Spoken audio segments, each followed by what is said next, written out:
केंद्र सरकार से तेलंगाना किसानों का धान खरीदने के मांग को लेकर यहां दिल्ली में पधारे हुए तेलंगाना राज्य के माननीय मंत्रीगण, माननीय सांसद, माननीय विधायकगण, हमारे एमएलसीज और लोकल बॉडीज के जनप्रतिनिधि, तेलंगाना राज्य के किसान संगठन के नेता और हम सबके अलावा हमारे साथ मदद जुटाने के लिए आए हुए हमारे भाई, इस देश के एक महान किसान नेता के बेटा महेंद्र सिंह टिकैत जी के बेटा और आज के किसानों का इस देश का प्रतिनिधि माननीय राकेश टिकैत जी और उनके साथी भाई, मैं आप सबका प्रणाम करता हूं।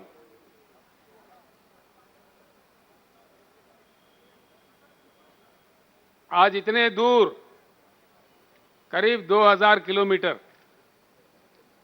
तेलंगाना राज्य के पूरे ही विधायक, पूरे ही मंत्री और किसान बंधु जो संगठन है उसके सारे ही प्रतिनिधि इतने कड़ी धूप में दिल्ली क्यों आए हैं? क्यों आना पड़ा? क्या मजबूरी थी? जैसा हमारे बालकृष्ण अभी गा रहे थे, क्या पाप किया तेलंगाना के किसानों ने? धान उगाना ही पाप था? भारत के प्रधानमंत्री नरेंद्र मोदी जी को मैं चेतावनी देना चाहता हूं कि आप चाहे किसी से भी खिलवाड़ कर सकते हो, लेकिन किसानों से नहीं।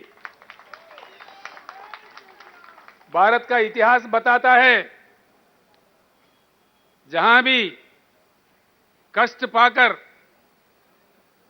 किसानों के आंखों से पानी निकले, वहां की सरकार जरूर सत्ता से बाहर निकले।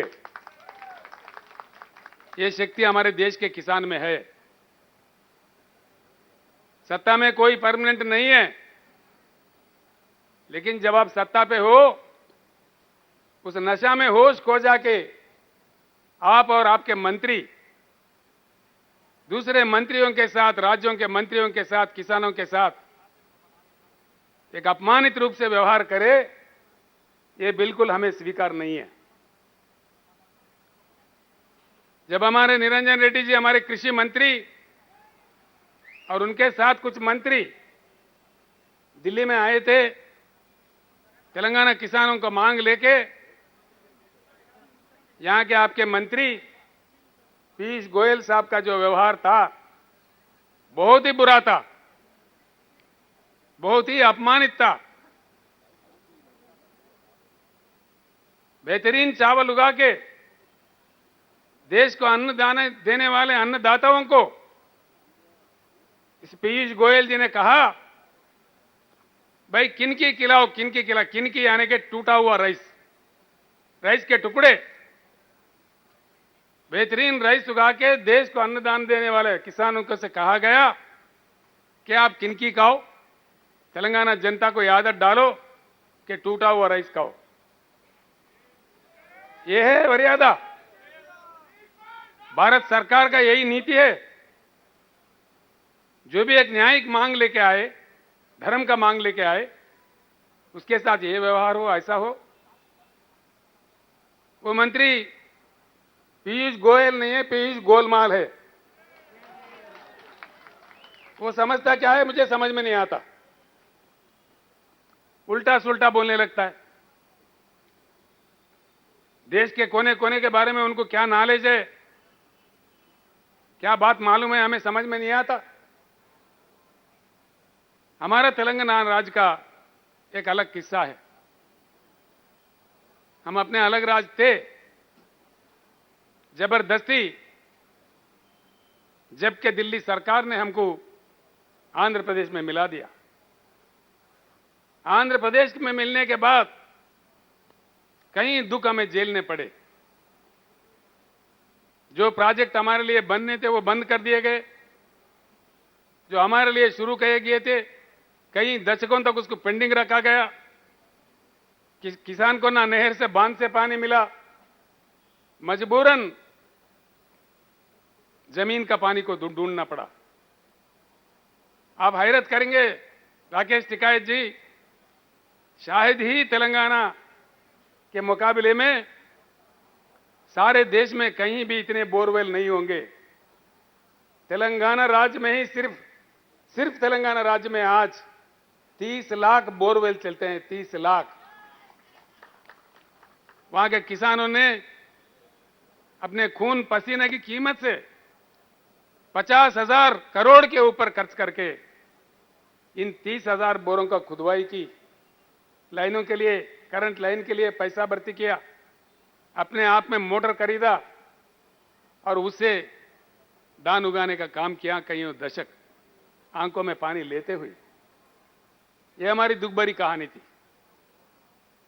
सारी व्यवस्था जो माइनर इरिगेशन का व्यवस्था था, जो हमारे महान काकतीय राजाओं ने दिया था, आंध्र प्रदेश सरकार ने उसको नजरअंदाज किया, उसको बर्बाद किया। उसके बाद जमीन में पानी नीचे गया 800 फीट में, 1000 फीट में, 900 फीट में पानी मिलता था। खेत उगाओ, बीच अदर में सूख जाओ, बिजली 5-6 घंटा भी सही नहीं आता। अब क्या करे किसान। एक जिला है जी महबूबनगर, उस जिले का आबादी है 35 लाख। वहां से 20 लाख लोग पेट हाथ में लिए मजदूरी करने देश के कोने कोने में जाते थे। ये हमारा दुख था। किसानों के आत्महत्या हजारों की तादाद में, और किसानों के परी काम करने वाले जो दूसरे लोग होते वो भी बिछड़ गए। सारी ग्रामीण व्यवस्था में दुख ही दुख भर गया था, पूरे बिखर गए थे। तेलंगाना समाज में एक जबरदस्त शोक, उससे लेके तेलंगाना जनता 1956 से लेके 6 दशक तक अलग राज्य का मांग करते रहे। हम अलग राज्य मांगते हुए कई बार कई हमारे युवा शहीद हुए। 1969 के मूवमेंट में हमारे 400 युवा पुलिस गोली के शिकार हुए, मारे गए। कई लोग, लाखों लोग जेल गए। हम कई दुख झेले थे। जब इस बार 201 में ये गुलाबी झंडा उठा, फिर एक बार जय तेलंगाना नारा गूंजा, तो हमने काफी प्रयास करके पूरी देश के राजनीतिक दलों को समझा के मना लिया। काफी मशक्कत के बाद, काफी काम करने के बाद, 14-15 साल के लगातार लड़ाई के बाद 2012 जून देखो तेलंगाना राज्य बना। तेलंगाना 14 राज्य हमारा बना। आखिर हमारा सपना साकार हुआ। राज्य बनने के बाद वहां का जनता उनके प्रतिनिधि चुनने में टीआरएस पार्टी को वहां सरकार चलाने का आदेश दिया। हम जब से चला रहे, सर्वोच्च प्राथमिकता हमारा खेती किसानी पे था। हम सारे जलाशय, जो तालाब गांव में होता है, 46,000 तालाबों का पुनरावृत्ति किया मिशन काकतीय के नाम। अब वो सारे के सारे हरे भरे दिखते हैं। जमीन की पानी जो ग्राउंड वाटर है वो ऊपर आ गया। बिजली नहीं थी हमारे पास, बिजली की बड़ी किल्लत थी जब तेलंगाना बनी थी। काफी कोशिशों से कई हजारों करोड़ खर्च करके हिंदुस्तान का इकलौता राज्य, एक ही राज्य है आज हिंदुस्तान में 24 घंटा हर किसी को क्वालिटी पावर देता है। आज हम देखते हैं सारा देश में जंग। प्रधानमंत्री के खुद के गुजरात राज्य में भी किसान उमड़ पड़े हैं रोडों पे। करंट का मांग करते हुए सारे हिंदुस्तान परेशान है। लेकिन मैं फख्र से कह सकता हूं एक ही तेलंगाना राज्य है जहां हर किसी को 24 घंटा उत्तम दर्जे का पावर दिया जाता है। और खास तौर पर आपने अपने भाषण में जो कहा, किसानों के लिए 24 घंटा मुफ्त करंट देने वाला एक ही एक राज्य है हिंदुस्तान में, तेलंगाना राज्य। हमारे तालाबें भर गई, बिजली सही हुई, 30 लाख बोर काम करने लगे, हमारे पैदावारी लाजमी है बढ़ेगी। और पीयूष गोलमाल कहते हैं, भाई क्या चमत्कार किया तेलंगाना ने। हां किया जी, चमत्कार ही किया। अगर आप नहीं समझेंगे हम क्या करेंगे। जब हमारे पार्लियामेंट के नेता माननीय केशव राव जी राज्यसभा में सवाल उठाए, वो तो उनको ना समझ करार दे रहे थे। मैं पूछ रहा हूं पीयूष गोयल जी, ना समझ कौन है? हमारे केशव राव जी है, ये आप खुद में ना समझ है। कौन ना समझ है? ऐसे बातें, इतने अहंकार कहां से आए आपको? क्यों ऐसी बातें करते हैं? हां चमत्कार हुआ जी। मैं कहता हूं एक मुख्यमंत्री होने के नाते 2014 और 2022 का तुलना करके देखे, तेलंगाना में सिंचाई, तेलंगाना के कृषि क्षेत्र में 1 करोड़ की बढ़ोतरी आई, 1 करोड़ एकड़ की बढ़ोतरी आई। देश के प्रधानमंत्री सच्चे, अच्छे, ईमानदार, प्रजा प्रेमी प्रधानमंत्री होते, ये तेलंगाना किसानों ने जो काम किया है, ये सराहनीय काम है, प्रशंसनीय काम है। प्रधानमंत्री जी का कर्तव्य यह बनता है कि इसको सराहना चाहिए। उल्टा आप हमारे अपमान कर रहे, हमको दोषी ठहरा रहे। धान उगाना ही दोष है, इस देश को अन्न देना ही देश है, दोष है? क्या बात देश है? जैसा अभी हमारे भाई राकेश टिकायत जी कह रहे थे, देश में किसानों के एक महासंग्राम शुरू होगा। मैं उनका वचनों का स्वागत करता हूं। पूरी तेलंगाना के जनता और किसान डटकर आपके साथ खड़े हो जाएंगे। टिकायत जी, जो महासंग्राम शुरू होने हैं, मैं आप लोगों का तारीफ करता हूं, आप लोगों को शुभकामनाएं देता हूं। केंद्र सरकार कितना आपको अपमानित किया हम देखते रहे, आश्चर्य व्यक्त करते रहे। आपको केंद्र सरकार ने खालिस्तानी कहा, उग्रवादी कहा, पता नहीं क्या क्या कहा, कितने मुश्किल खड़ा कर दिए, कितने पुलिस तैनात किए, लेकिन अटल तरीके से आप लोगों ने देश के किसानों के प्रति उनके मांगों को लेकर के 13 महीने लगातार जिस प्रकार का आंदोलन किया, शायद दुनिया, पूरी दुनिया भर में कहीं नहीं हुआ, किसी देश में नहीं हुआ। आपने ये हालत कर दी भारत सरकार का कि प्रधानमंत्री को खुद आके आपसे माफी मांगनी पड़ी, देश के किसानों से माफी मांगनी पड़ी।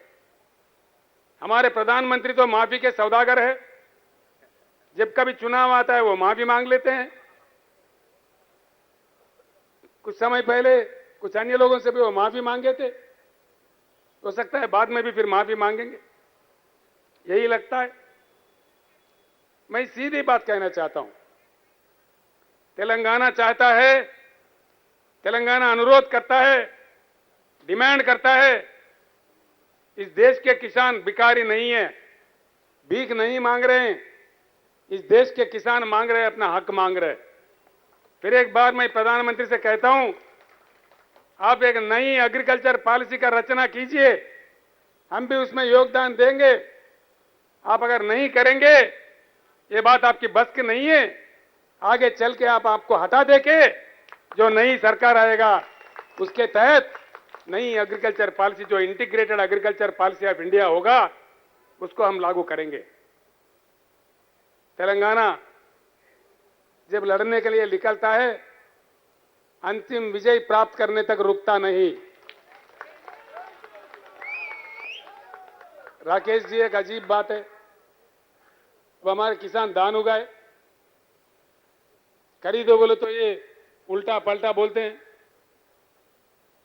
बड़ा चमत्कार, इन्होंने कहा जी क्रॉप बदल दो। हमने किसानों को कहा भाई क्रॉप बदल दो। क्रॉप बदलाव की बात हमारे कृषि मंत्री कह रहे थे, सारे एमएलए कह रहे थे, सारे मंत्री कह रहे थे, गांव गांव में हमारे सरपंच भी कह रहे थे भैया क्रॉप बदलना चाहिए। लेकिन इन्हीं के दो आदमी, एक आदमी है केंद्र कैबिनेट में मंत्री किशन रेड्डी जी, दूसरे इनके पार्टी के अध्यक्ष, भारतीय जनता पार्टी के अध्यक्ष तेलंगाना राज्य के, कह रहे थे कि धान उगाओ, धान उगाओ, हम खरीदेंगे। उनको उचका के बहका के धान उगाने पर कह रहे थे कि उगाओ, हम खरीदेंगे। मुख्यमंत्री की बातों में आने की जरूरत नहीं है, ये उनका कहना था। है टीवी आपके पास? कहां है टीवी? उस राइस को, चावल को, पैडी को केंद्र सरकार के द्वारा खरीदने का सिलसिला चलता है। मैं कल यही बताया, जो एग्जिस्टिंग जो क्रॉप है जितने भी, वो वाइल्ड राइस हो, रा राइस हो, केंद्र सरकार पूरा भारत सरकार खरीदने वाले है। ఒకటే ఉంది రెండునే ప్రతి గింజ కొట్టని చెప్పి అవి కిషన్ రెడ్డి గారు చెప్పారు, నేను చెప్పిన పండించిన ప్రతి గింజ కొనే బాధ్యత మాది. నేను మాట ఇస్తున్నాను, ముఖ్యమంత్రి మాటలని మోసపోతుందని చెప్పి క్లియర్గా అలా చెప్పినాం. దానికి కట్టుబడినాం. ఇలా దీనికి అనుగుణంగా మా కేంద్ర మంత్రి పీయూష్ గోయల్ గారు పార్లమెంట్ లో పదవి వేశారు. దాన్ని గుర్తుంచుకోవాలి.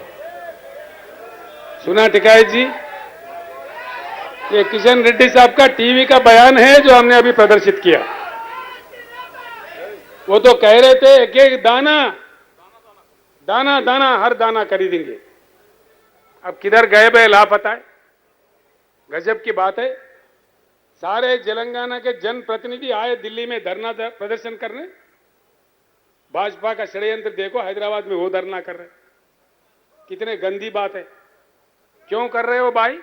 किस लिए धरना कर रहे हो? शर्म करो अपने आप पे, कम से कम शर्म तो होना चाहिए।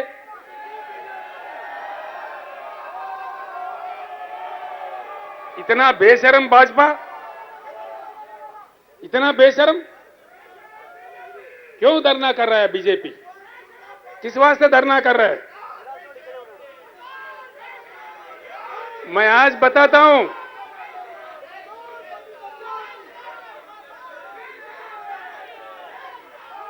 हम इतना कमजोर नहीं है।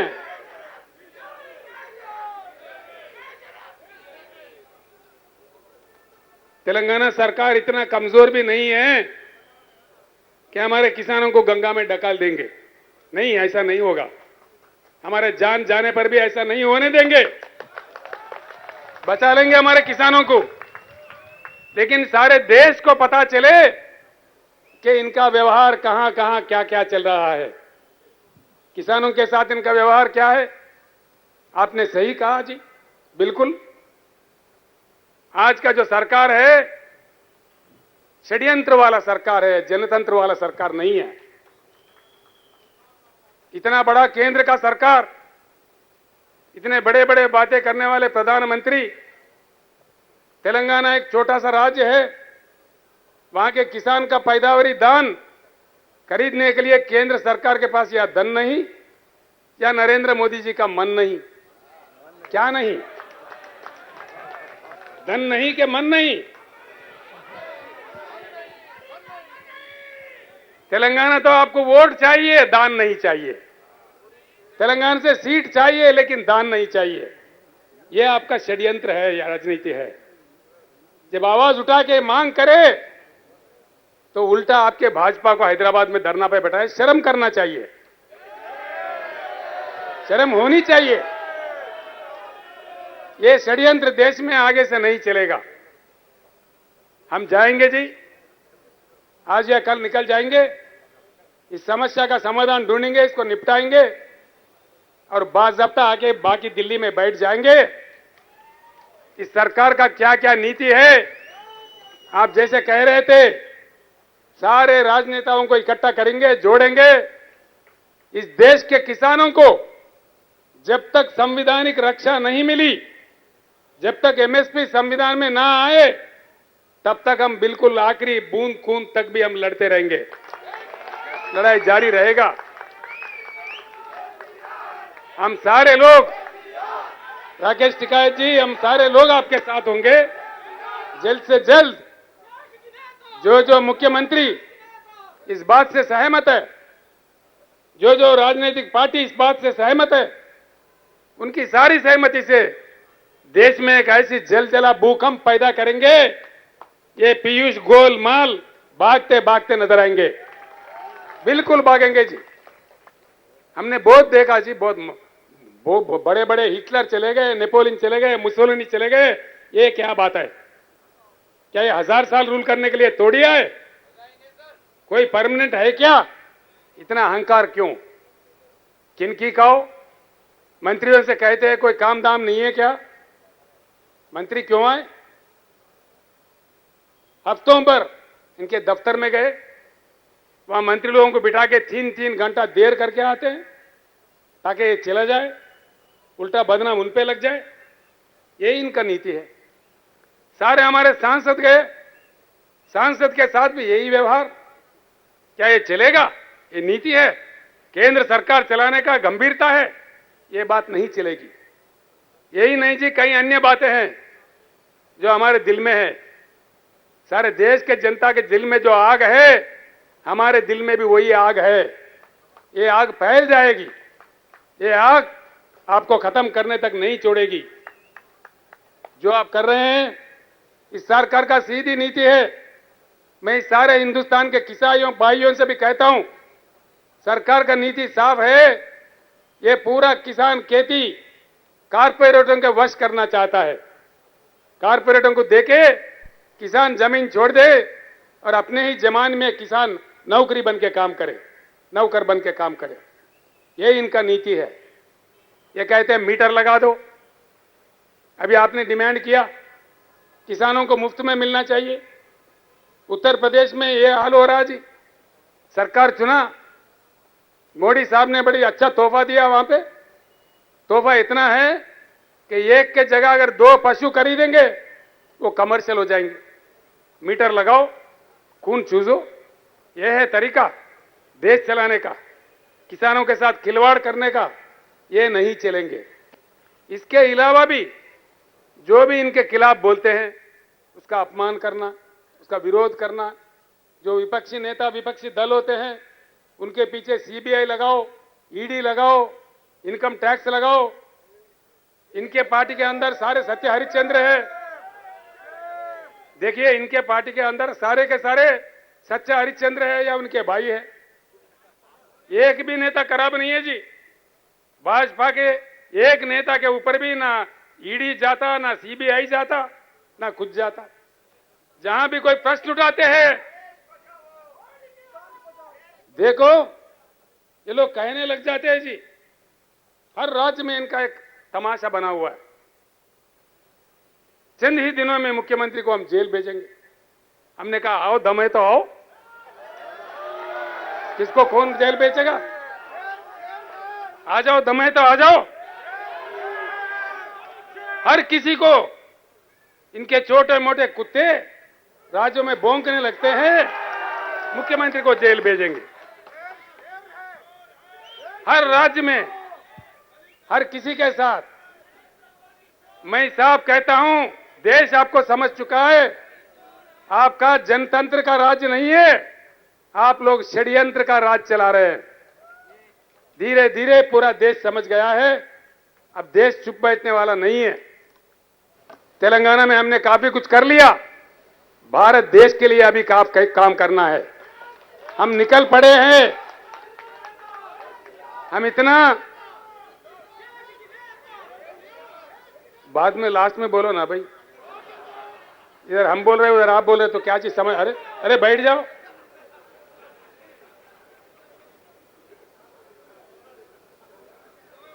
खड़ी धूप है, हम सबको जाना है, सक्षम जाना है, धान नहीं खरीदेंगे तेलंगाना में। किसान देख रहे हैं आपके तरफ। नरेंद्र मोदी जी को, पीयूष गोयल जी को मैं दो हाथ जोड़ के प्रणाम करके तेलंगाना किसानों के तरफ से अनुरोध करता हूं, जैसे सारे जगह से धान खरीद रहे हो, तेलंगाना भी धान खरीदो। 24 घंटे हम इंतजार करेंगे। क्या आपसे कोई आदेश आएगा? 24 घंटे के बाद हम फैसला लेंगे। क्या करना है हमें मालूम है, जो करना है हम करेंगे। उसके साथ बस पीछे ही पीछे आपके पीछे पड़ना है। वहां काम निपटा के अब हम निकल पड़ेंगे देश पे। अब देखिए क्या क्या होता है, बात कहां से कहां तक जाता है, किस प्रकार से ले जाया जाता है। काफी बातें हैं, अगर वो मैं बात करने लगूं तो कहेंगे भाई राजनीति करने आए कि दान का मुद्दा लेके आए। अब हम सिर्फ दान का मुद्दा पे ही बात कर रहे हैं, किसानों का मुद्दा पे ही बात कर रहे हैं। राजनीति की बात मैं वापस दिल्ली आके करूंगा, बहुत कुछ करूंगा। इनके क्या क्या षड्यंत्र है, इनके क्या क्या कथाएं हैं, सारे भांडा इनका फोड़ते हैं। किसके साथ किस प्रकार का व्यवहार इन्होंने कर रहा है, ये सारी बातें बड़ी बड़ी बातें हैं। हम वापस आके दिल्ली पूरे हमारे दोस्तों को, जो हमारे साथियों को बुला के बैठ के बात करके राष्ट्रपति चुनाव के बारे में बात करना है और इनके नीतियों के बारे में बात करना है। उन सारे चीजों का करते हैं। राकेश टिकैत जी को फिर एक बार मैं कहना चाहूंगा, आप तो लड़ते रहे, आपका पिताजी भी लड़ते रहे। जब मैं बहुत छोटा था, यूथ नेता था, 1978-80s में आपके पिताजी एक आवाज पे लाखों किसानों को बुलाते थे, किसान रैली बुलाते थे। उतने महान नेता थे हमारे महेंद्र सिंह टिकैत जी। आपने भी साबित किया, उनके सच्चे सपूत हैं आप, इसीलिए देश के किसान के साथ आप खड़े हैं। आप पे हम गर्व करते हैं, हमारा नाज है आप पे। इसलिए एक ऐसा नेता अगर हो, संघर्ष करे, उनको जाना है। एक्चुअली राकेश टिकैत जी आज उपवास में है, वो खाना भी नहीं खाते। आज हर सोमवार को उपवास रखते हैं, उनका उसूल है। लेकिन मैंने रिक्वेस्ट किया, हमारे किसान इतने दूर से आ रहे हैं, हमारे सारे जनप्रतिनिधि आ रहे, आधे घंटे के लिए आप आना। 3:15 बजे का उनका फ्लाइट है, औरंगाबाद में महाराष्ट्र में किसी संघर्ष में जाना है, किसान संघर्ष में उनको मीटिंग में जाना है, उनको भी हमें विदा भी करना है। तो इसीलिए भाइयों, आपने जो कष्ट करके इतने तो दूर आए, हमारे को यहाँ विजय प्राप्त भी हुआ, नहीं भी हुआ, कोई बात नहीं है। लेकिन देश को एक बार बताना था कि तेलंगाना किसानों का मांग क्या है, हमने वो बता दिया। बाकी प्रधानमंत्री पे छोड़ दिया। प्रधानमंत्री का आदेश मिले धान खरीदने का, ठीक है, नहीं भी मिले तभी ठीक है। हम इतने गरीब नहीं हैं, अपने हाथ में समस्या समाधान हम ढूंढेंगे। कल परसों में उसका फैसला ले लेंगे। फिर उसके बाद अब इनके पीछे पड़ेंगे। सारे देश के किसानों के भलाई के लिए हम आगे लड़ते रहेंगे। जय तेलंगाना, जय हिंद। तेलुगुలో చెప్పానా? तेलुगु में समझ जाएंगे, कोई बात नहीं, कोई बात नहीं। ధన్యవాదాలు। కేసీఆర్ గారి నాయకత్వం. అందరూ దయచేసి ప్రాంగణంలో ఉన్న అందరూ కూడా, మరి బయట భోజనాలు ఉన్నాయి కాబట్టి అందరూ కూడా భోజనాలు చేసి పోవాలి.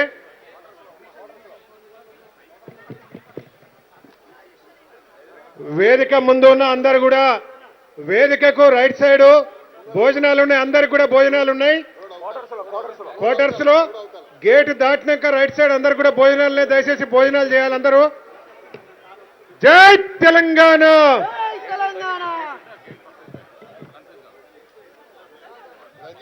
కేసీఆర్ గారి నాయకత్వం వర్ధిల్లాలి. కేసీఆర్ గారి నాయకత్వం వర్ధిల్లాలి. Long live KCR. Long live, long live. జై తెలంగాణ. జై తెలంగాణ.